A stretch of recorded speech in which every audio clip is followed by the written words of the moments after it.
Você acha que a Torre Eiffel é bonita? Não minta pra mim. Você acha? Você vê aquela estrutura de metal enferrujado numa foto com filtro de Instagram, uma música de acordeon tocando no fundo e pensa, nossa, que romântico, preciso pedir alguém em casamento lá em cima. Sabe o que isso é? Lavagem cerebral geográfica. Porque se você olhar friamente, sem a boina imaginária e o cheiro de croissant, aquilo é um amontoado de vigas que parece um andaime esquecido por uma empreiteira preguiçosa. É um esqueleto. Se aquilo fosse construído em Osasco, chamariam de antena da telefonia e reclamariam que está interferindo no sinal da TV a cabo. Mas como está em Paris, vira arte. O contexto é a maquiagem da realidade. E hoje eu não estou aqui para falar de engenharia. Estou aqui para destruir o seu sonho turístico. Vamos pegar esse ícone intocável e jogá-lo na lama da realidade alternativa, porque a Torre Eiffel não é um monumento, ela é um acidente de sorte, um erro que deu certo porque estava no lugar certo, na hora certa, cercada pelas pessoas certas. Se mudássemos uma única coordenada no GPS da história, a Torre Eiffel seria hoje, no máximo, um monte de sucata vendida por quilo no ferro velho. Vamos brincar de Deus? Vamos mover essa torre pelo mapa e pelo tempo e ver como o símbolo do amor se transforma num símbolo de ódio, opressão ou pura irrelevância. Primeiro cenário. O cenário onde o amor vira dominação. Imagine 1889. A França está no auge da sua arrogância imperial. Eles olham para o mapa-mundi como se fosse um cardápio de restaurante self-service. Vou querer um pedaço da África, um pouco da Ásia e capricha na exploração. Agora, tire a Torre do Campo de Marte, em Paris, tire ela do centro da metrópole rica e jogue ela numa colônia, Argélia Francesa, ou no meio de Saigon, no Vietnã, ou em Dakar, no Senegal. A estrutura é a mesma, as mesmas 300 mil toneladas de ferro pudlado, a mesma altura imponente, mas o significado muda da água para o esgoto. Em Paris, a altura da torre diz, veja o que a humanidade pode alcançar. Numa colônia, a altura da torre diria, veja o quão pequenos vocês são perto de nós. Não seria um ponto turístico, seria uma torre de vigia, seria o olho de Sauron feito de metal industrial. Imagine um argelino em 1890, vivendo sob o jugo francês, olhando para cima. Ele não vê progresso, ele vê uma bota gigante pisando na cabeça dele. A sombra da torre não seria um lugar para fazer piquenique com queijo e vinho. A sombra seria a literal sombra do império cobrindo a cultura local. A Torre Eiffel, nesse contexto, seria o monumento supremo do bullying geopolítico. Nós temos tecnologia para empilhar ferro até o céu, e vocês mal têm saneamento básico. Seria uma ofensa visual diária. E sabe o que aconteceria na primeira revolta pela independência? A primeira coisa a cair não seria o governo, seria a torre. Ela seria dinamitada, derrubada com cabos de aço. E hoje, em 2025, o que teríamos no lugar? Provavelmente um estacionamento ou um memorial com uma placa dizendo aqui jaz a arrogância francesa. Ninguém tiraria selfie fazendo biquinho ali, porque o contexto transforma o herói em vilão. Agora vamos piorar, vamos falar de fracasso. Paris, em 1889, era a garota popular da escola. Rica, bonita, todos queriam estar perto. Mas e se a torre fosse construída numa cidade perdedora? Numa cidade que acabou de apanhar numa guerra e está com o olho roxo e a carteira vazia.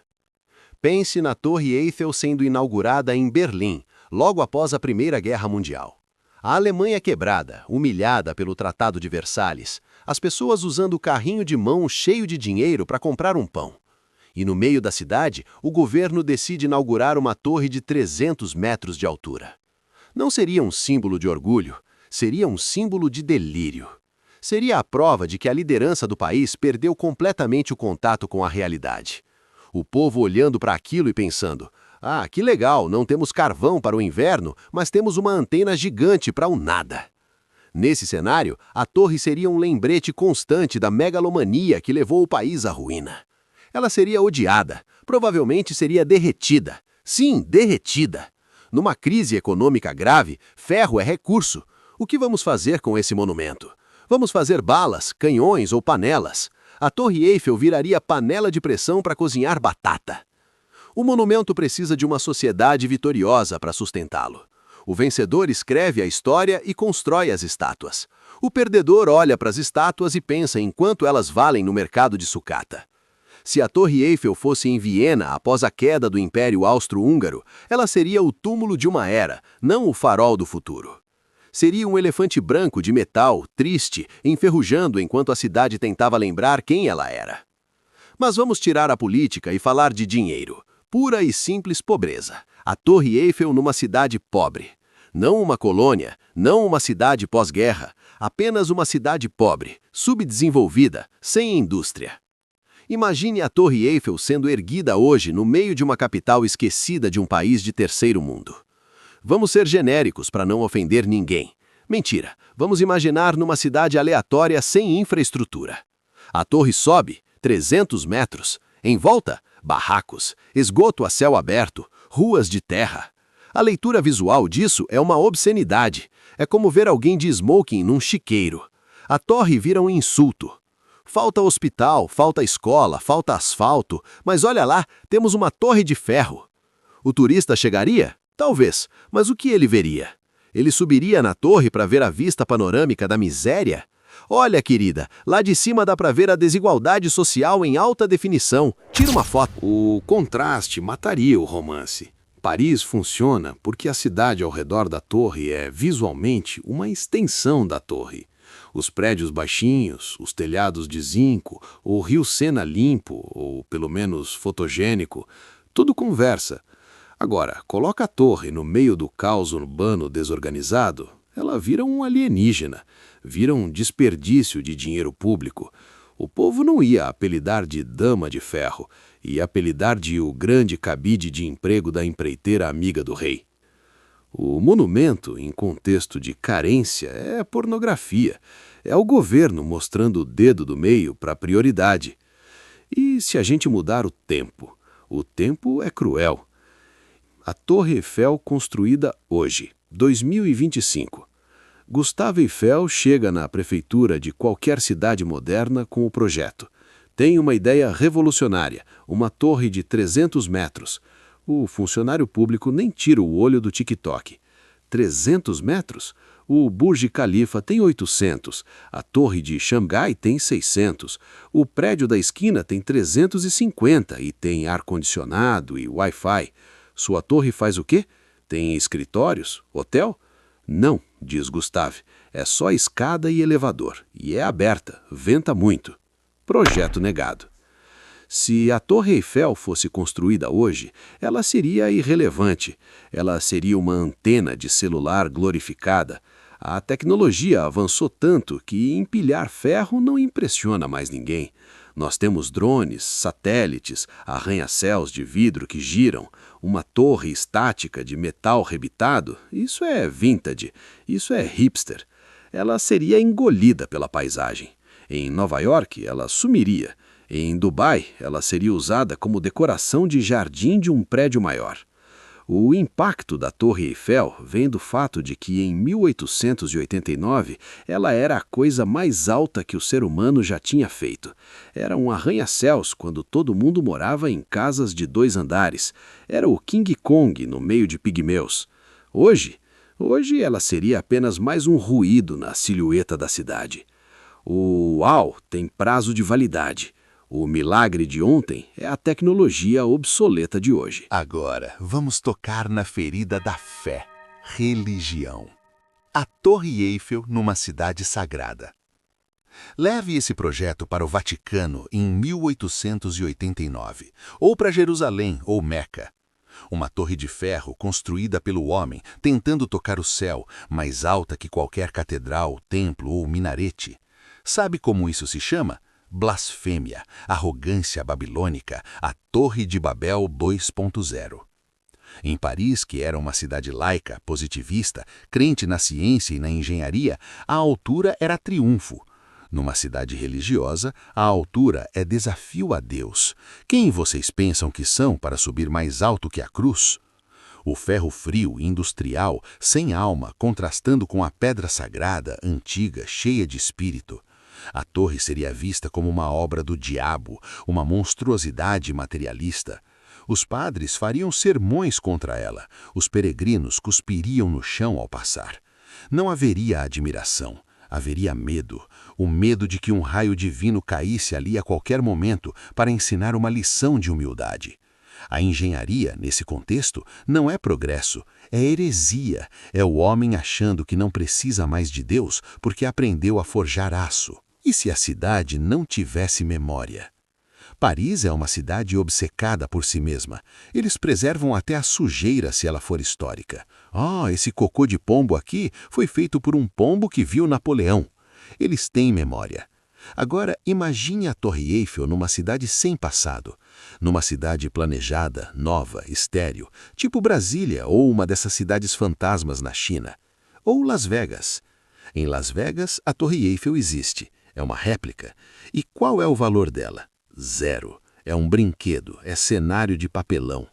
Se a original fosse construída numa cidade sem história, ela seria apenas um parque de diversões, um brinquedo caro. Monumentos precisam de gravitas, precisam de peso histórico ao redor para ancorar o significado. Sem a história de Paris, sem a Revolução Francesa, sem Victor Hugo, sem os pintores impressionistas, a torre é apenas uma atração de beira de estrada. Venha ver a Torre Alta, coma um cachorro-quente e vá embora. Ela viraria descartável. Uma cidade jovem não respeita o velho. Uma cidade jovem olha para a torre e pensa, legal, quando enjoar a gente derruba e faz um shopping. A Torre Eiffel precisa do snobismo parisiense para ser levada a sério. Sem a arrogância cultural da França, a torre é só um Hop-Harry vertical. Mas tem um ponto que ninguém pensa, o ódio. E se ninguém tivesse odiado a torre? A história da Torre Eiffel é famosa porque a elite cultural de Paris odiou ela. Escreveram cartas, chamaram de chaminé negra, esqueleto de Belfry, tragicidade de lâmpada de rua.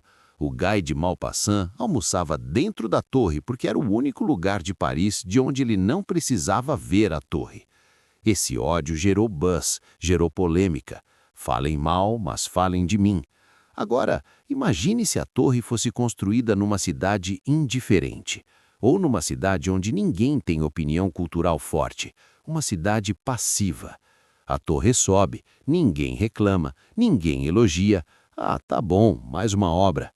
Sem o conflito, não há narrativa. Sem a luta para provar seu valor, a torre não ganha personalidade. Ela seria apenas um objeto utilitário. O ódio inicial foi o combustível que transformou a torre num personagem. Ela foi a rejeitada que venceu. A história do patinho feio de 300 mil toneladas.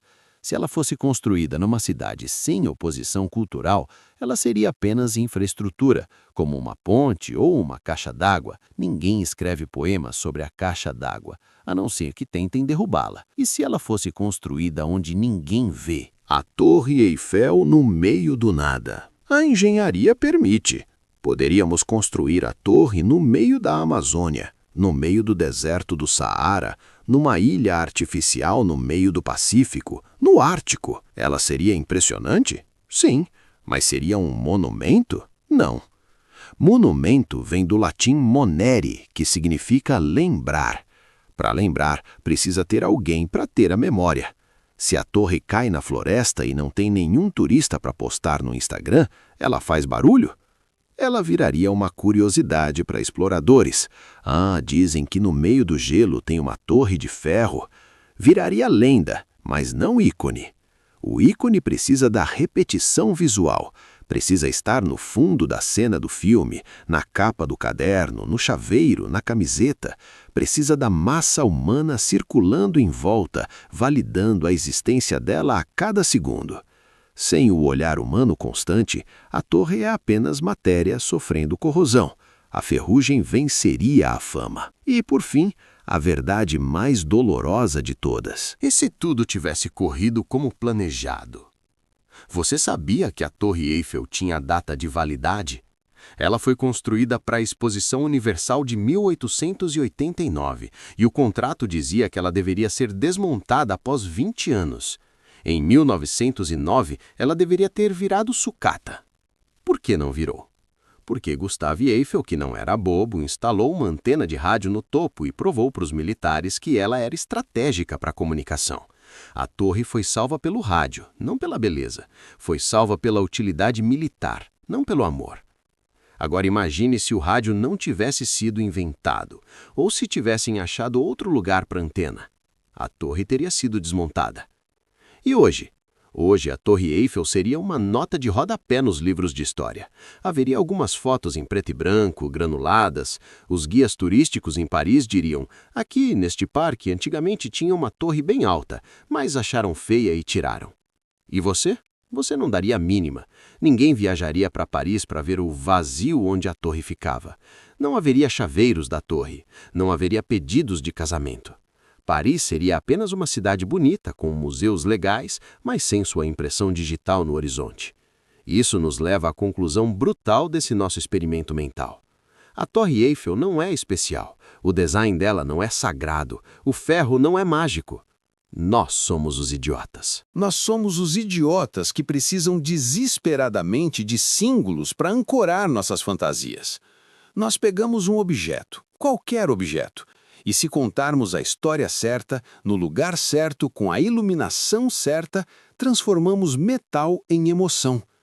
A Torre Eiffel é o maior caso de sucesso de marketing da história da humanidade. Ela pegou uma estrutura industrial, fria, feia, sim, feia, admita, e convenceu o mundo inteiro de que aquilo é a representação física do amor romântico.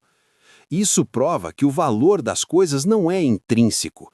O valor é projetado. Se você pegar a Torre Eiffel e colocar no quintal da sua casa, seu vizinho vai denunciar na prefeitura por construção irregular. Se você pegar a Torre Eiffel e colocar em Paris, o mundo inteiro faz fila e paga 30 euros para subir de elevador. A lição aqui não é sobre arquitetura, é sobre a vida. Você pode ser a pessoa mais talentosa do mundo, a Torre Eiffel dos seres humanos.